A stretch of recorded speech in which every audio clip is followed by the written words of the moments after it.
Hello Gassheads and welcome back to the Rovers Report, your home for all things Bristol Rovers. If you are new around here and you enjoy what you see, please be sure to subscribe. We've recently hit the 500 subscriber count and we are now on the road to 1,000 subscribers. So as I said, if you do enjoy it, it will mean a lot to hit that subscribe button. Today I'm going to be looking ahead to tomorrow's fixture where Rovers will be facing 18th placed Port Vale. Now, Port Vale obviously has a lot of happy memories for Gassheads. I think we can all remember Ryan Lough's stoppage time goal last season, and tomorrow hopefully we will see similar sort of scenes. With that being said, let's get into the video. Before we get into the preview, I just thought it was important to mention the news regarding Nick Anderton. You know, he's come out this morning and announced that unfortunately he's going to have to retire. I'm sure all Rovers fans and the footballing world is aware that he's had an ongoing battle with cancer over the past couple of months. And unfortunately, it's had its toll on his body and he has been forced to retire at the young age of 26. It's extremely sad for him and his family, but ultimately he's had to make this decision for him and them. So, I'd personally like to thank him for the contribution that he's had to Bristol Rovers. I think Rovers fans in the terraces, you'll still hear them speaking about Shiniesta and that beautiful day where him and Aaron Collins were climbing up lampposts down Gloucester Road. Just from me, and I'm sure all Rovers fans would echo this, thank you for your contribution, and we wish you all the best in the future, and hopefully it's a speedy recovery. The strength that he's shown over the past couple of months is unbelievable, and I think Joey Barton tweeted it today. To be cut down in his prime like that, it's not fair at all. But it's just a testament to the type of man that he is, that he's continued to carry on, to fight, and like I said, he will always have a place amongst the Rovers fan base. So yeah, Nick Anderton, I wish you well, mate, and thank you for everything you've done for Bristol Rovers. Now, moving ahead to this weekend's opponents, and the big news coming out of Belgium recently is that Rovers' previous manager, Darrell Clarke, has actually been sacked. He obviously took them up last season in what was, to be honest, a fantastic campaign for them. I don't think at the start of last season many people would have tipped them to go up. And Darrell Clarke, through all the adversity that he went through with what was going on with his family, he built a really tight-knit squad, which we know is sort of one of his key strengths as a manager, and he took them up through the playoffs. This season they haven't been particularly great. They sit 6 points above the relegation zone with only 4 games to go. So that for me is slightly puzzling that they've chosen now to sack him. You think maybe wait till the end of the season, or hopefully you think they'd have someone behind the scenes ready to sort of come in and oversee the summer transfer window. But yes, it's a very strange one, and I think as Rovers fans, we can sort of see similarities in the way he left Port Vale to how he left Rovers.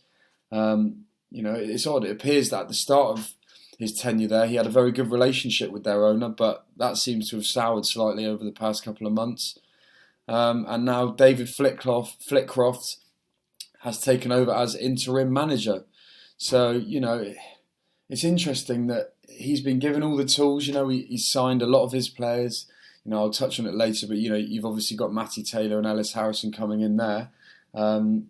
They've parted ways. If we look at their form as of late, it's not particularly scary for Rovers. They haven't won in 8 games. They've lost 4 out of their last 5. 2 of those were against Accrington and Cambridge, so teams well below them. And teams you'd expect to be picking points up. So, confidence in the Port Vale camp is going to be pretty low at the minute. I don't know if David Flitcroft's come in and sort of implemented a new style, but I think from what I've heard, it doesn't seem that way. It's, the mood is quite gloomy at Vale Park presently, which in contrast to Rovers, I mentioned it on a previous video, the good feeling seems to be back here. All the teams seem to, be gelling again. The fans are getting behind Rovers. For me, I think it's 2 clubs in very different places. We're not separated by a huge amount of points or position-wise, but I would definitely be going into tomorrow's game feeling fairly confident. another thing that I've noticed over their last couple of games, even more so than actually their last 5 games. In 4 of them, they've shipped more than 2 goals in each game. So if I was Aaron Collins or John Marquis, I'll be licking my lips at the prospect of facing these defenders, and that certainly influenced my choice in team selection, which we'll be getting into next. Right then, guys, now into the team selection. And before I give my team selection, I want you guys to put down in the comments below who you will be starting for tomorrow's fixture. I think certainly in the front 3 positions, there's been a lot of rotation lately. So there's a lot of choices for you guys, and I do want to hear it because, I think Rovers fans have a lot of different opinions. We've tried out a few different systems this year. So yeah, let's see you be the manager and pick the team. With that being said, I'm going to start my team now. So in goal, I think it's been fairly consistent this season. We've had James Belshaw, obviously Ellery Balcom's come in and I think he's played 2 or 3 games, but yeah, he hasn't really hit the ground running. A lot of Rovers fans got on his back, and it seems Barton has reverted to Belshaw. The only other sort of outsider that may potentially could come in and start would be Jed Ward. In Joey Barton's comments lately, he has said that in the remaining 5 games, Ward will get his chance. Having looked at the fixtures, we've got this game on Saturday. Then we've got some tough fixtures against Peterborough, Plymouth, I think, and Bolton, who are all promotion chasing. So, I'm not sure he's going to necessarily put him in against them. The Shrewsbury game for me, penultimate game of the season, Tuesday night. It will sort of have that feel of an EFL Cup game or pre-season match. Shrewsbury aren't fighting for anything. We're not. Penultimate game. I think that seems penciled in for me. So yeah, I think in goal it will be Belshaw. Let me know if you disagree. Do you think Jed Ward will be picked tomorrow? Not for me, but yeah, do let me know. And then moving on to our defence. Now, I know recently, especially with the return of Quansah, we have been playing a back 3/5. But for me, like I said, let's get at Port Vale tomorrow. They've conceded a lot of goals lately, and for me, the best way to do that is to go with a 4 at the back to allow as many advanced players to get on the pitch as possible. Our fullbacks for me, I think they sort of pick themselves. 2 of our most consistent performers over the last couple of months. In Luca Hall at right back and Lewis Gordon will be at left back for me. Lewis Gordon especially offers a lot going forwards. I'm sure he could almost sort of play as a second winger. He likes to overlap. He's quick, and I think he'll give the Port Vale defence, quite a lot of trouble tomorrow. Centre backs for me, if we're going for a back 4, I think stick with Connolly and Lewis Gibson. Lewis Gibson is probably for me by far our best defender, so he's a dead cert in the team. And then the debate comes Quansah or Connolly. For me, Connolly's definitely going to be our player next season. Quansah might not be. So yeah, I'd say you want to give minutes to your players, and also having had quite a long time out on the touchline this year, get Connolly back fit. Get him playing, get some games under his belt.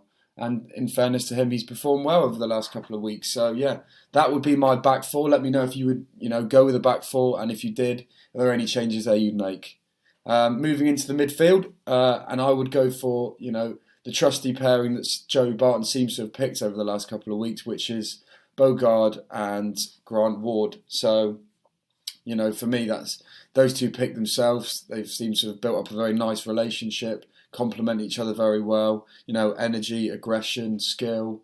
And yeah, that's what I would have as a sort of double pivot. It's hard to leave out Sam Finley in that. But at the minute, I think these 2 just have to be picked together. And then, you could put Finley ahead of them for me.